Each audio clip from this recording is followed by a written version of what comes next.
আমার নবী যখন আল্লাহকে দেখে তার দ্বীনকে এখানে জহুর করলেন, তো আমরা কিভাবে অন্ধকারে থেকে দ্বীনকে পরিচালনা করব? আমরাও তো জহুরে থেকে পরিচালনা করব। আমাদের কাছে তো সেই সুন্নাত আছে যে সুন্নাত রাসূল করিম দিয়ে গেছেন। আমাদের কাছে তো সেই রাস্তা আছে যে রাস্তা রাসূল পাককে দিয়েছেন। আমাদের কাছে কি মানে পরিকল্পনা যে আমরা আজাদারি করছি বলে আমরা শিয়া হয়ে গেছি, না আমরা নামাজ পড়ছি কিংবা রোজা রাখছি বলে আমরা সুন্নি হয়ে গেছি, কি আমরা হজ করছি বলে ওয়াহাবি হয়ে গেছি? আমরা কোন ফিরকার তাল্লুকাতে নেই। আমরা একটা ফিরকা আছি, মুহাম্মাদি ফিরকা, রাসূল করিমের ফিরকা। রাসূল পাক বললেন যে আমার হবে সে আহলে বাইতের হবে। আহলে বাইত বলতেন যে আমার হবে সে আমার আলী আসগরের হবে। আহলে বলতেন যে আমার হবে সে আমার মওলা আব্বাসেরও হবে।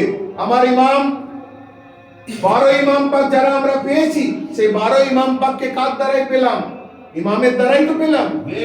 তো সেইভাবে 12 ইমামের পরে হুজুর গৌসে পাক আমাদের ইমাম, তার বিলাদত হচ্ছে আজকের তারিখ। तो আমাদেরকে হুজুর পাক কি ভুল বললেন? আমার হুজুর পাক কি বললেন? मैंने आपको सबसे बड़ा ईद दिया, आज पहला ईद मुबारक और वो आखिरी ईद मुबारक। बेशक सुभान, वो ईद मेरे लिए ईद नहीं है, वो मुसलमान के लिए ईद हो सकता है। अगर মাহে রমজানের ঈদকে আপনি ঈদ মনে করেন, সেটা ঈদ নয়। রমজানের অরিজিনাল ঈদ আপনাকে প্রথম রোজায় দেওয়া হলো। আমার কথা বুঝলেন?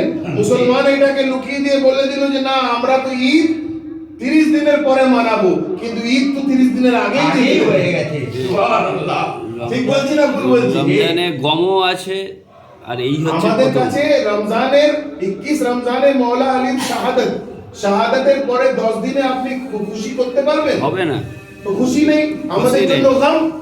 তাহলে সেটা তো আমাদের জন্য ঈদ নয় ভাই। তো আমাদের ঈদ কবে? আজকে। তাই জন্য হুজুর পাক আমাকে কি বললেন যে বড়ে ভাই मेरे तरफ से सबको ঈদ মুবারক দে দিও।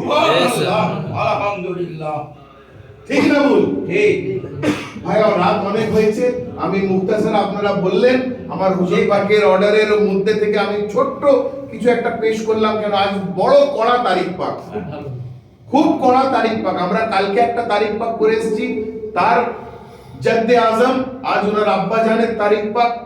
আর মানে মানে মুবারক দর মুবারক দর মুবারক, এর থেকে বড় মুবারকবাদ হয় না। হুজুর পাক সবাইকে মুবারকবাদ দিয়েছেন। আপনারা ভালোভাবে থাকবেন, আজকের তারিখে দোয়া কবুল হয়। আপনারা মন দিয়ে হাত তুলে আজকের তারিখে দোয়া কবুল করবেন, কারণ আমি আপনাকে একটা গ্যারান্টি দিচ্ছি। আপনি আমার কথা শুনে নেন, আমি আপনাকে গ্যারান্টি দিচ্ছি আজকে রাতে যারা যারা দোয়া চাইবে, আজকে রাত গভীর রাতে আপনি যেই যদি তাহাজ্জুদের নামাজে আপনি সেই দোয়া চান, তাহলে বিশ্বাস করুন হুজুর গৌসে পাকের ওসিলায় আজকে সবার দোয়া কবুল হবে। আলহামদুলিল্লাহ, আজকের তারিখে হুজুর গৌসে পাক কেন জানেন? হুজুর গৌসে পাক ও তরিকা আছে যার ডাকে মুর্দা জিন্দা হয়ে যেতে। হুজুর গৌসে পাক ও তহরিক আছে যার মানে ডাকে ডুবা কষ্টি উঠে যেত, যার ডাকে উপর থেকে মালায়েকা নেমে আসতো, যার ডাকে নবীরা আওয়াজ দিতেন। বলুন সুবহানাল্লাহ। হুজুর গৌসে পাকের ডাকে নবীরা আওয়াজ দিতেন, ফেরেশতারা আওয়াজ দিতেন। হুজুর গৌসে পাকের রুতবাকে পাওয়া জানার জন্য আপনাকে মানে ছোটখাটো দিমাগ রাখলে হবে না ভাই। হুজুর গৌসে পাকের জন্য মওলা আমার হুজুর পাক কি বলছেন? বহরে ইশকে গৌসে আজম मैं गिरा हूं शौक से, बहरे इश्के गौसे आजम मैं गिरा हूं शौक से, कारे दरिया चाहिए मकसद मेरा साहिल नहीं। মানে আমি এমন মহব্বতে পড়ে গেছি হুজুর গৌসে পাকের যে আমাকে এবার ডুবতেই হবে সমুদ্রে। কেন? যতক্ষণ না ডুববেন ততক্ষণ আপনি মতি পাবেন না। তো এটা স্যাম্পল আছে যে হুজুর গৌসে পাকের মহব্বতে হযরত মিসামে তাম্মার মতো হয়ে যেতে হবে, হযরত মালিকে আশতারের মতো হয়ে যেতে হবে, তবে আপনি হুজুর গৌসে পাককে বুঝতে পারবেন। আর যে হুজুর গৌসে পাককে বুঝতে পারে না, না যে হুজুর গৌসে পাককে চিনে না, আপনি মনে রাখেন সে মানুষ নয়, সে কিছুই জানে না। যে হুজুর গৌসে পাককে চিনে না, সে দুনিয়াতে থাকা না থাকা বরাবর। রাসূল পাক সাথে মিয়ারাজে গর্দন বাড়ি দিয়েছিল, হুজুর মানে সেটা তো আছে, অনেক রিওয়ায়াত আছে, কিন্তু হুজুর গৌসে পাককে যে চিনবেনি তার দুনিয়াতে থেকে ইবাদত করাও বেকার। মুমিন হওয়ার জন্য আপনাকে ইবাদতের উচ্চম সীমা নিতে হবে, তবে আল্লাহ বলেছে যে আমি একটা মুমিনকে জান্নাতি তখনই বানাবো যতক্ষণ ও ইবাদতগার হবে, যতক্ষণ ও একটা ভালো মানুষ হবে। আর সে ততক্ষণ অব্দি ভালো মানুষ কি করে হবে, যতক্ষণ না ইমানদার কি করে হবে। আপনি যদি আপনার দ্বীনের তারিখের মধ্যে আপনি 1 নম্বর না হন, তাহলে আপনি ইমানদার হতে পারবেন? তাহলে তারিখে ইমানদার 1 নম্বর হতে গেলে তো আমাকে তারিখে সিঁড়িতে উঠতে হবে।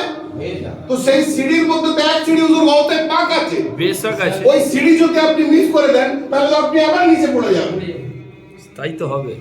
আপনি যদি ওই সিঁড়িটা মিস করে দেন, আপনি একটা সিঁড়িতে উঠছেন, 4টে সিঁড়ির মধ্যে এই 10টা সিঁড়ির মধ্যে আপনি একটা সিঁড়ি গায়েব আছে, সেই সিঁড়িকে দেখতে পাচ্ছেন না, তো উঠতে উঠতে আপনার পা হোঁচট খাবে না, আপনি উঠে যাবেন উপরে, উঠে যেতে পারবেন?